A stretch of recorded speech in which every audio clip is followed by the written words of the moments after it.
Welcome to mission UP board. आज हम alcohol, phenol और ईथर का वन शॉट रिवीजन करने वाले हैं। चलिए शुरू करते हैं।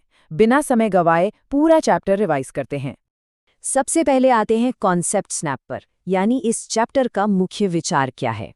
तो अल्कोहल और फिनॉल आखिर हैं क्या? देखिए, जब हम किसी एलिफैटिक हाइड्रोकार्बन से हाइड्रोजन हटाकर वहां हाइड्रोक्सिल यानी OH समूह लगा देते हैं तो वो अल्कोहल बन जाता है। लेकिन अगर यही OH समूह सीधे किसी एरोमेटिक रिंग जैसे बेंजीन से जुड़ जाए तो उसे फिनॉल कहते हैं। बस इतना सा ही मुख्य अंतर है। और ईथर क्या है? जब हाइड्रोक्सिल समूह के हाइड्रोजन को हटाकर उसकी जगह कोई एल्किल या एरिल समूह लगा दिया जाए तो हमें ईथर मिलता है। सीधे शब्दों में कहें तो इसमें ऑक्सीजन के दोनों तरफ कार्बन की श्रृंखला जुड़ी होती है।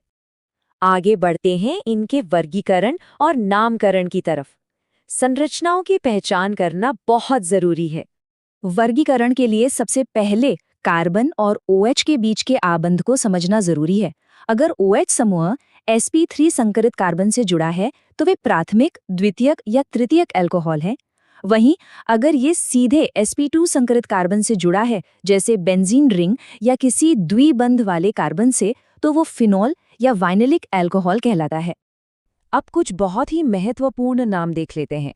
ये सूत्र तब उपयोग होता है जब परीक्षा में सीधे IUPAC नाम लिखने को कहा जाए। क्रीसॉल का IUPAC नाम मेथिल फिनॉल है। ग्लिसरॉल को प्रोपेन 1,2,3 ट्रायोल कहते हैं और एनिसोल, जो बार बार पूछा जाता है, उसका नाम मिथॉक्सी बेंजीन है। इन्हें पक्का याद कर लीजिए। अब आते हैं इनके गुण और भौतिक विशेषताओं का। क्वथनांक का सीधा सा नियम याद रखिए।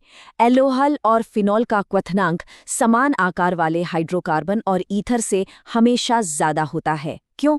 इसका एक ही सटीक जवाब है, अंतर आणविक हाइड्रोजन आबंध। पूरे नंबर चाहिए तो ये शब्द आपके उत्तर में हर हाल में होना चाहिए। और घुलनशीलता का नियम क्या कहता है? जैसे जैसे एल्किल या एरिल समूह यानी जल विरागी कार्बन श्रृंखला का आकार बढ़ता है, जल में घुलने की क्षमता कम होती जाती है। आकार बढ़ा तो घुलनशीलता कम। एकदम सीधा सा हिसाब है। चलिए अब फोकस करते हैं इस चैप्टर के हाई यील्ड सूत्र यानी महत्वपूर्ण अभिक्रियाओं पर। यहाँ एक बहुत ही जरूरी नोट है। pKa का मान जितना ज्यादा होगा, अम्ल उतना ही कमजोर होगा। फिनाल हमेशा पानी और अल्कोहल दोनों से ज्यादा प्रबल अम्ल होता है। अम्लीयता की तुलना वाले सवालों में ये नियम बहुत काम आएगा। पर फिनॉल इतना अम्लीय होता क्यों है? कारण साफ है। इसका OH समूह इलेक्ट्रॉन खींचने वाले sp2 कार्बन से जुड़ा होता है। और सबसे बड़ी बात, जब ये अपना हाइड्रोजन आयन दे देता है तो बनने वाला फिनॉक्साइड आयन अनुनाद यानी रेजोनेंस के कारण बेहद स्थिर हो जाता है। ये बोर्ड का एक फिक्स्ड थ्योरी सवाल है। अब एक बहुत ही खास अभिक्रिया देखिए, राइमर-टीमन अभिक्रिया। जब फिनॉल की अभिक्रिया क्लोरोफॉर्म और सोडियम हाइड्रोक्साइड के साथ होती है तो एक मध्यवर्ती के बाद ऑर्थो स्थिति पर हमें सैलिसिल्डिहाइड मिलता है। ये डायरेक्ट नाम वाली अभिक्रिया है, इसे बिल्कुल भूलना नहीं है।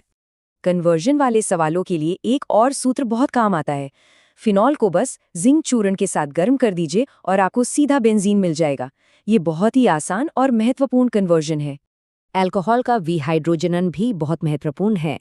जब प्राथमिक या द्वितीयक अल्कोहल की वाष्प को 573 केल्विन पर गर्म तांबे के ऊपर से प्रवाहित किया जाता है तो प्राथमिक अल्कोहल एल्डिहाइड देता है और द्वितीयक अल्कोहल कीटोन देता है।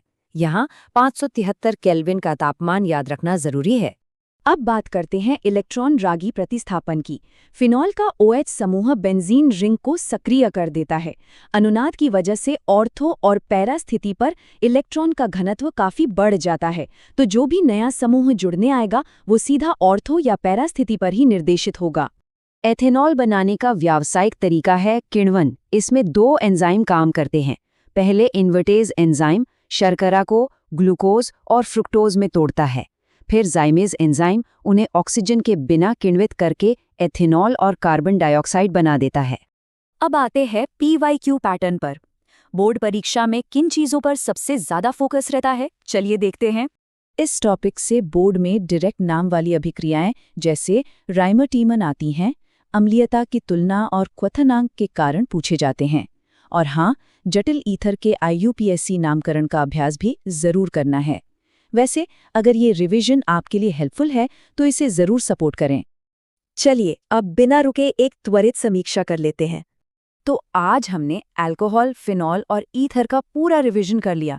हमने इनकी संरचना पहचानी, sp3 और sp2 आबंध का फर्क समझा, हाइड्रोजन आबंध और क्वथनांक का संबंध देखा और फिनॉल का अनुनाद और प्रमुख नाम अभिक्रियाएं याद की। यही आपके एग्जाम के मुख्य फोकस एरिया हैं। अब अंत में एक सवाल छोड़कर जा रही हूँ। आज हमने अनुनाद और हाइड्रोजन आबंध के जो सिद्धांत सीखे हैं वो हमारे अगले अध्याय यानी एल्डिहाइड और कीटोन में कैसे लागू होंगे, इस पर थोड़ा सोचिएगा। अच्छे से पढ़ाई करते रहिए और पूरे आत्मविश्वास के साथ एग्जाम दीजिए।